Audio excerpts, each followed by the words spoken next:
함께 예배 드리시는 우리 온 성도님들에게 하나님의 크신 은혜가 넘치시기를 주님의 이름으로 축원을 드립니다.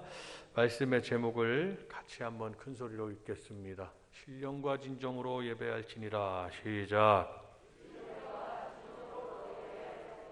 오늘 하나님의 말씀에 보시면 아버지께 참되게 예배하는 자들은 영과 진리로 예배할 때가 오나니 라고 말씀해요. 예전 성경에, 이 성경의 내용이 바뀌진 않았는데 표현이 조금 바뀌었거든요.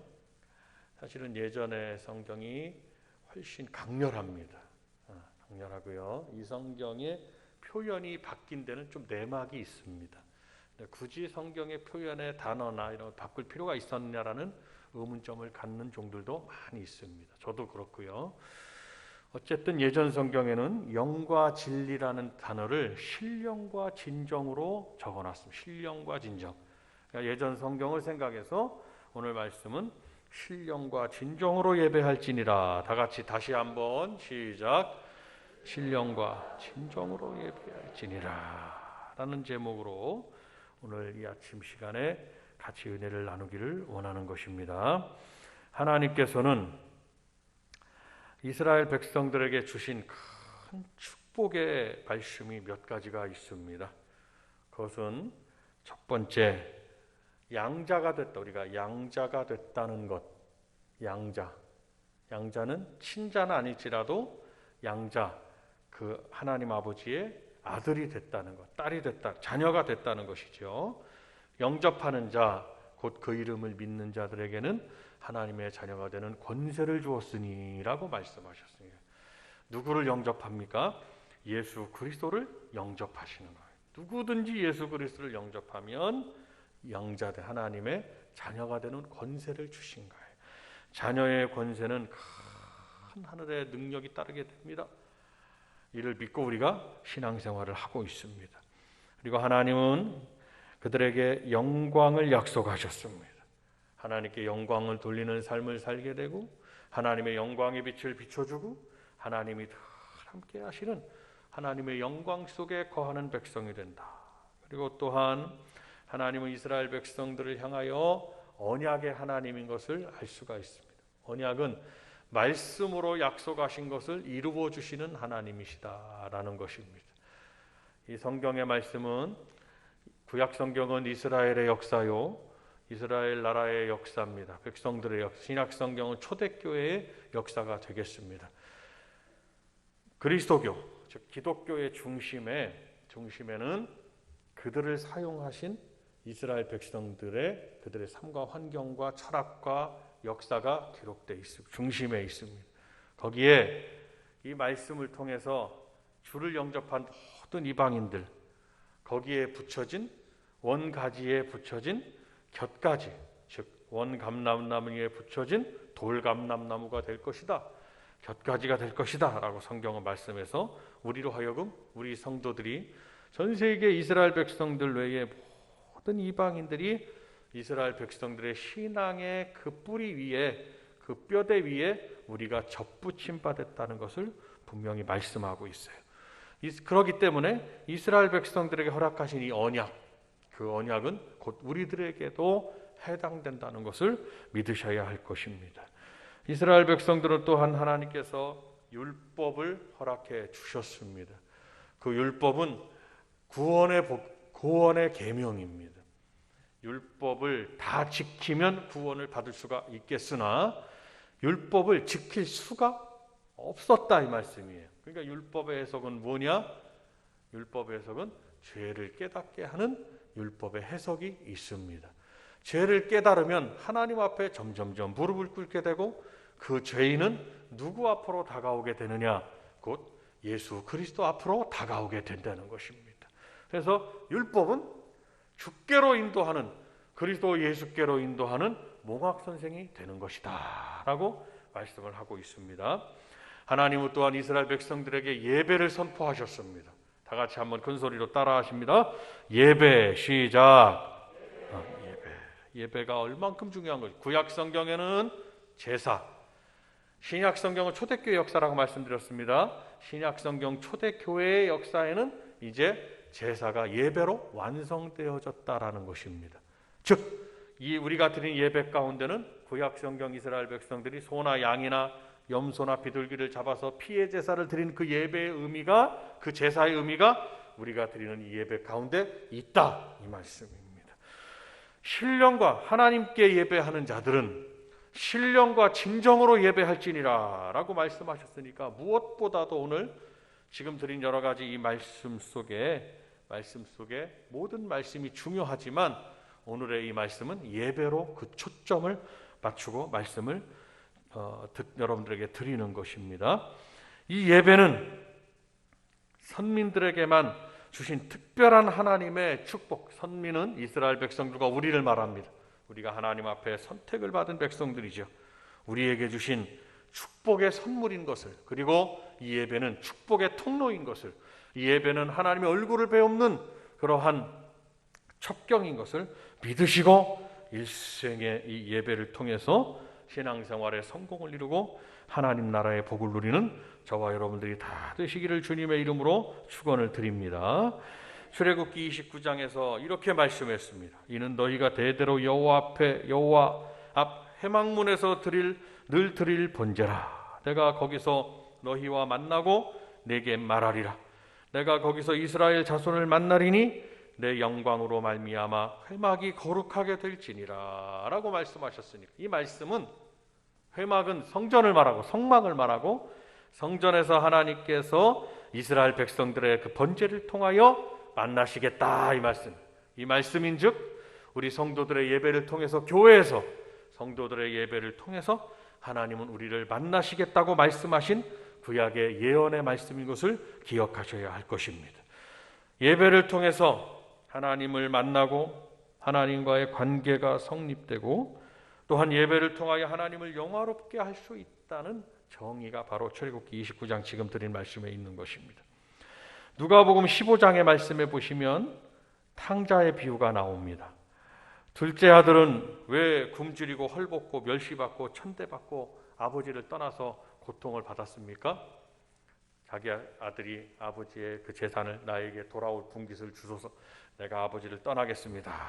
갔더니 처음에는 아버지의 재산이 자기에게 있을 때는 많은 친구들도 있었고 자기가 부유한 삶을 살 수 있었지만 그 재산을 다 얼마 못 가서 탕진하게 됩니다. 그랬더니 그 많던 친구들도 다 떠나고 그가 돼지가 먹는 쥐염 열매를 먹으면서 연명하게 됐습니다. 왜 그가 굶주리고 헐벗고 또한 돼지가 먹는 쥐염 열매를 먹는 그의 처지가 멸시받는 처지가 되었는데 왜 그랬을까요? 이는 한 가지 거기에서 정해주시는 원칙이 있습니다. 아버지와 함께, 아버지 밑에, 아버지에게 붙어 있을 때, 아버지와 함께 아버지 품 안에 있을 때는 그는 천대받거나 멸시받거나 굶주리거나 헐벗지 않았습니다.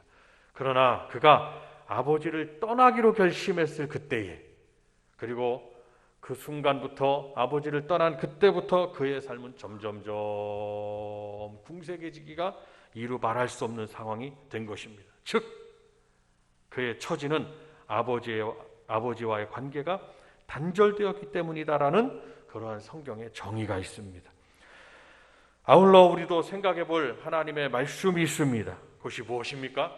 바로 우리가 하나님과의 관계가 끊어지면 영육간의 모든 것이 좌절과 절망과 실패로 이어진다는 것을 우리는 반드시 기억하고 우리는 신앙생활을 하셔야 할 것입니다. 그래서 요한 3서 2절에도 사랑하는 자여 내 영혼이 잘됨 같이 내가 범사에 잘되고 강건하기를 내가 간구하노라 라고 말씀하셨으니까 아버지 품 안에 있는 것, 아버지와 함께하는 것, 우리가 하나님 아버지, 참 아버지가 되신 하나님의 품속에 있는 것, 영육간의 복이 그 안에 있다는 것을 믿으시기를 바랍니다. 어느 누구도 탕자와 같이 어리석은 자가 되면 안 되는 것입니다. 우리는 다 아버지의 품속에 감사함으로, 그리고 또 하나 은혜로, 그리고 또 아버지에 대한 영광의 그 은혜로 우리가 늘 생각하며 날마다 감사로 하나님 앞에 나와야 될 것입니다. 끊어지면 안 된다는 것이죠. 하나님과의 교통이 이루어지기 위해서, 즉 우리는 하나님께서 우리에게 축복으로 주신 그 축복의 약속으로 주신 제사, 즉 이 예배를 귀히 여기고 이 예배 생활의 성공을 이루는 우리 복된 교회 성도님들이 다 되시기를 주님의 이름으로 간절히 축원을 드립니다. 그래서 이 예배를 드릴 때 우리는 신령과 진정으로 예배하는 성도가 돼야 된다. 한번 다 같이 따라 하십니다. 신령과 진정으로 예배할지니라. 시작. 신령과 진정으로 예배할지니라. 그러면 진정한 이 예배는 어떠한 예배가 되겠습니까? 첫 번째, 진정한 우리가 드리는 예배는 성령의 예배, 즉 성령이 함께 하시는 예배라는 것입니다. 아버지께 참되게 예배하는 자들은 영과 진리로 예배할 때가 오나니 곧 이때라. 아버지께서는 자기에게 이렇게 예배하는 자들을 찾으시느니라. 오늘도 하나님께 예배하는 우리 성도들을 우리 하나님은 찾으신다는 사실을 믿으셔야 할 것입니다. 우리가 하나님께 예배드릴 때 영으로 예배드리라는 것입니다. 다시 말하면 성령의 감동과 성령의 인도와 우리의 감정에 호소하시는 성령님의 그 눈물의 기도와 성령님의 역사를 통하여 우리는 예배를 드려야 된다는 것을 말하는 것입니다. 즉 하나님의 영 안에서 하나님의 영으로 라는 뜻의 이 성경의 말씀을 우리는 잘 기억하셔야 할 것입니다. 예배 전에 성령의 임재를 바라보면서 먼저 하나님 앞에 기도하는 마음으로 찬양을 막 드리는 것이죠. 그래서 예배의 4요소가 있는데 이 예배의 4요소 중에 우리 성도들이 목소리를 높여서 하나님을 찬양하는 이 찬양은 굉장히 중요한 영적인 의미가 있습니다. 입술을 벌려서 찬양은 속으로 하는 것이 아니라 찬양은 입술로 겉으로 내 속에 있는 내 하나님께 향한 경배와 믿음의 고백이 내 입술로 표현되어져야 된다, 선포되어져야 된다는 것입니다. 찬양은 경배와 고백으로 되어 있습니다. 찬양의 내용을 살펴보면 높으신 성호를 경배하고 찬양하라. 그리고 하나님께 향한 믿음을 고백하고 찬양하라. 우리 성도들이 나와서 하나님 앞에 입술을 벌려서 소리를 높여서 찬양하는 것은 그 성령의 임재를 부르는 첩경인 것을 꼭 기억하셔야 할 것입니다. 그래서 우리 교회도 이 찬양에 정말 하나님의 역사가 우리와 함께 하시도록 이 찬양을 위해서 기도하고 모든 찬양 반주, 그러니까 모든 것이 이 찬양을 통해서 시작되는 것이죠. 찬양은 예배의 4요소인 찬양이 무엇보다도 중요한 것은 여러분 여호사밧 왕의 성가대의 그 찬양을 잘 기억하실 이유가 있습니다. 모압과 암몬 족속이 이 유대 백성들을 공격해 왔어요. 그들을 대적할 힘이 없습니다. 왜냐하면 유대 나라는 너무 작은 약소 국가이기 때문이에요. 인구수로 아니면 어떤 병력으로 그들을 상대할 수가 없었습니다. 여호사밧 왕이 하나님 앞에 얼굴빛을 향하고 오직 주만 바라보나이다 라고 하면서 하나님 앞에 기도하고 그에게 주신 하나님의 영의 마음은 우리가 하나님을 찬양하리라. 그래서 이 찬양으로 천군 천사의 그러한 도우심을 하나님의 역사를 구하리라 라는 것이죠. 그랬더니 성가대를 조직해서 그들에게 성가복을 입히고 전쟁터에 나가서 저 앞에는 적군이 저 진영의 적군들이 포진해 있는데 여기서는 하나님의 높으신 성호를 찬양하는 찬양대가 찬양을 드리고 있습니다. 저쪽에서 볼 때는 상당히 비상식적인 일입니다. 그러나 이쪽에 하나님의 영적인 하나님의 백성으로서의 그들의 찬양의 행위는 하나님의 역사를 부르는 천군 천사가 와서 우리를 도우라는 그런 하나님의 역사를 부르는 믿음의 행위였다는 것을 기억하셔야 할 것입니다. 사랑하는 여러분, 우리 성도들도 하나님 앞에 이 예배 시간에 찬양을 드리는 것이 얼마나 큰 역사를 부르는 것인지를 기억하셔야 할 것입니다. 우리의 찬양 속에 성령의 임재가 있습니다. 성령이여 우리 예배 가운데 임하소서. 우리의 예배 가운데 역사하여 주옵소서. 우리의 예배를 주관해 주옵소서. 성령님 모든 것을 인도하여 주옵소서. 성령님 영광을 받아 주옵소서. 우리의 찬양에는 그러한 경배의 의미가 있다는 것입니다. 간절한 마음이 우리의 찬양 속에 있고 이로 말미암아 하나님의 역사, 하나님의 성령의 역사가 함께 하시는 것을 믿으시기를 바랍니다. 로마서 8장에도 이토록 하나님의 영으로 인도함을 받는 우리 성도들이 곧 하나님의 아들이라고 말씀하셨습니다. 그러나 로마서 8장 5절에는 뭐라고 말씀했느냐? 하나님의 영의 인도함을 받지 아니하는 육신을 따르는 자, 그들은 육신의 일을 생각한다고 그랬습니다. 영을 따르는 자, 그들은 영의 일을 생각한다고 했습니다. 그 영을 따르는 자가 무엇이겠습니까? 성령님의 감동과 성령님의 인도하심을 따르는 우리 영적인 성도들을 말하는 것입니다. 성도 여러분, 우리 복된 교회 성도님들은 육적인 자가 되지 않으시기를 바랍니다. 영적인 자가 되시기를 바랍니다. 성령의 인도함을 받고, 그래서 육신의 생각은 사망이 따르지만 성령의 인도함을 받는 영의 생각은 생명과 평안이니라 라고 말씀해 주었습니다. 우리가 드리는 예배를 통해서 하나님의 영이 임하게 되고 그 하나님의 성령은 우리의 모든 것을 다 새롭게 인도하여 주신다는 것입니다. 여러분, 이 세계의 정세를 보십시오. 세계 어느 곳에서도 안전한 곳이 없습니다. 이러한 때 우리는 더욱 어디로 우리의 마음이 함께해야 되겠습니까? 우리 성도들은 교회로, 주님 품 안으로 우리의 모든 초점을, 삶의 중심을 주께로 향하고 예배의 자리에 있어야 할 것입니다. 여러분들이 뭘 아무리 열심히 해서 뭐를 쌓아 놓으셨어요.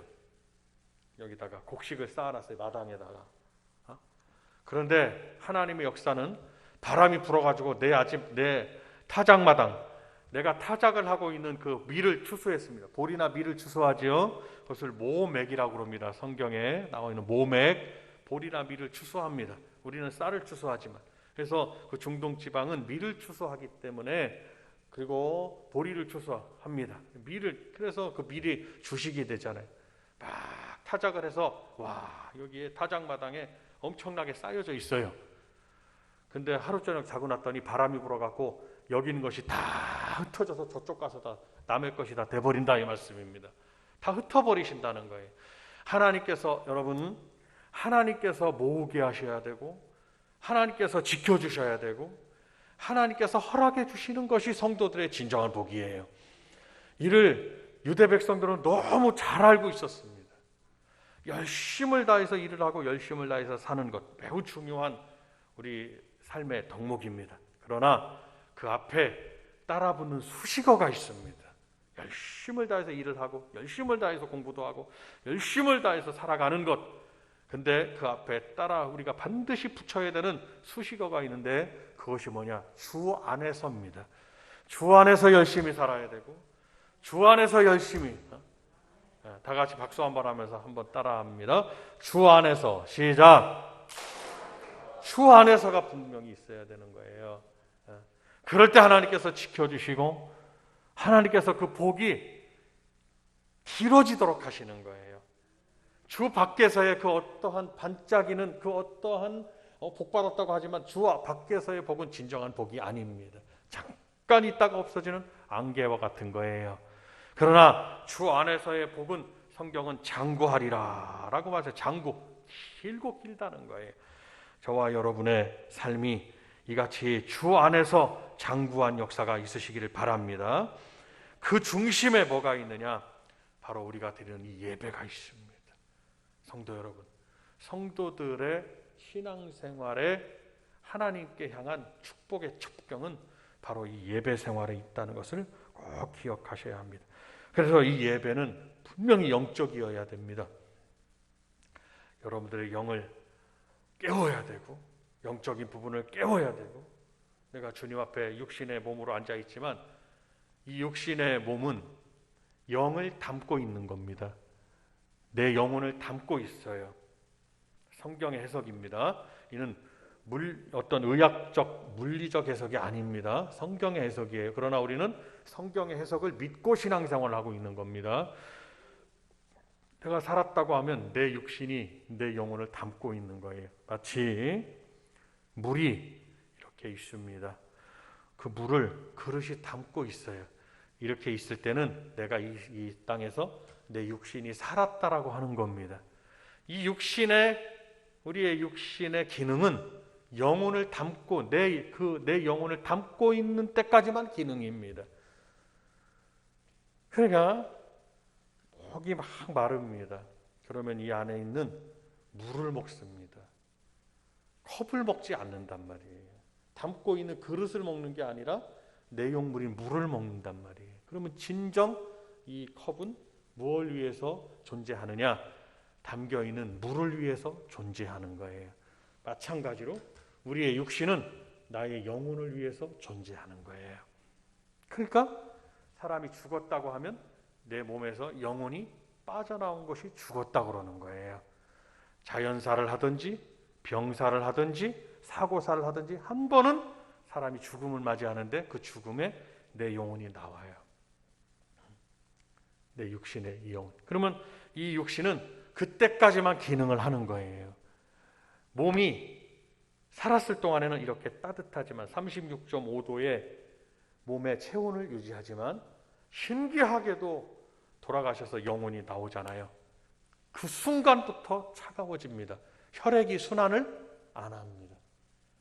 차갑습니다. 지금 이 혈액이 막 순환해서 손끝 하나까지도 우리가 이렇게 따뜻함을 다 몸이 체온을 유지하거든요. 근데 죽는 그 순간, 즉 영혼이 몸에서 빠져나오는 그 순간 신기하게도 차갑습니다. 이마도 차갑고 다리도 차갑고 손도 차갑고 다 차가워요. 우리가 제일 따뜻한 곳이 몸이 여기 심장이 있는 데거든요. 여기가 따뜻합니다. 그래서 옛날에 호호하고 손이 시려우면 여기다 이렇게 손을 넣고 차갑습니다. 여러분 한번 생각해 보십시오. 우리의 삶이 육신을 가졌을 때 사람이 우리의 이 육신의 삶이 영원할 것 같지만 그렇지 않습니다. 그래서 우리 신앙인들은 무엇을 깨달아야 되느냐? 나의 영혼의 이 영이, 내 영혼이 영원하다는 거예요. 내 육신이 영원한 것이 아니라 영혼이 영원하다는 거예요. 그것을 기본적으로 우리가 알고 믿음을 지켜나가셔야 되는 거예요. 그러니까 이 땅에서 아무리 힘든 일이 있어도 이 땅에서 아무리 힘든 일이 있어도 내가 예수 믿고 내 영혼이 구원받은 하나님의 아들이 되고 딸이 되었는데 하나님의 딸이 되고 아들이 된 내가 정말 내가 구원받은 하나님의 자녀다라는 것에서 기본적으로 우리는 감사한 거예요. 아무리 힘든 일이 있어 이 세상에 어디 안전한 곳이 있겠습니까? 없습니다. 뉴스는 사람들을 불안하게 합니다. 그래서 그 뉴스를 더 보게 하죠. 거기에 그러나 여러분 아무리 정세가 위험하고 불안하고 사람들이 염려할지라도 우리 하나님의 백성들은 그 중심에 십자가가 있고 교회로 주께로 우리의 생각을 돌리고 주님께로 우리가 향해서 주의 얼굴을 구하고 있으면 하나님은 우리를 건져주시고 하나님은 우리의 문제를 해결해 주시고 하나님은 우리 성도들이 절대로 망하도록 우리 하나님의 백성들이 이 나라가 위험에 처하도록 하나님은 허락지 않으신다는 것을 꼭 기억하십시오. 그리고 우리 성도들은 그 믿음을 주께로 향하는데 그 주께로 향하는 중심에 뭐가 있느냐? 예배가 있다 이 말씀입니다. 예배. 그래서 우리 성도들은 주일날 드리는 우리의 이 예배, 하나님께 한 예배를 믿기로 결심한 그 순간부터 우리는 그 예배를 최대의 관심사로 두어야 되는 거예요. 일생에 하나님 앞에 제단을 쌓는 것, 주일 제단을 쌓는 오점을 남기지 않는 성도가 되도록 힘쓰셔야 할 것이고, 내가 주님을 믿기로 결심했다 그러면 하나님의 자녀 딸이고 하나님의 자녀다 그러면 주님이 주신 이 고귀함이 주님이 내게 선물로 주신 거거든요. 선물로 주신 이 믿음을 영원히 간직해야 돼요. 영원히 내가 이 세상을 사는 날 동안. 그리고 내가 가정을 이룬다면, 결혼을 해서 가정을 이룬다면 내 자녀들에게도 이 고귀한 믿음을 그대로 선물로 줄 수 있는 부모님들이 되셔야 되는 거예요. 그것이 유대인들에게 허락하신, 하나님이 허락하신 믿음의 복입니다. 바라고 소원하건대 우리 성도님들은 이 예배를 귀히 여기시기를 바랍니다. 세계 어느 곳에도 안전한 곳이 없고 육신의 삶도 안전하지 않습니다. 여러분 주변에 한번 상황을 보십시오. 많은 분들이 생을 마감합니다. 이러한 때 우리는 더욱더 안전하지 않다는 것에서 불안할 것이 아니라 더욱더 이 예배의 자리에 함께 있어야 할 것입니다. 그래서 이 예배를 통하여 하나님의 얼굴을 뵙고 주의 음성을 들으며 하나님 우리에게 말씀하실 때 이 말씀으로, 그리고 찬양을 드리다가 감동으로, 그리고 성령님의 세미한 음성으로 우리의 감정에 호소하고 계신다 이 말씀입니다. 영이신 하나님께서 우리의 영혼에 말씀을 하신다는 거예요. 영적으로 무딘 성도가 아니라 영적으로 예민한 저와 여러분이 되셔야 됩니다.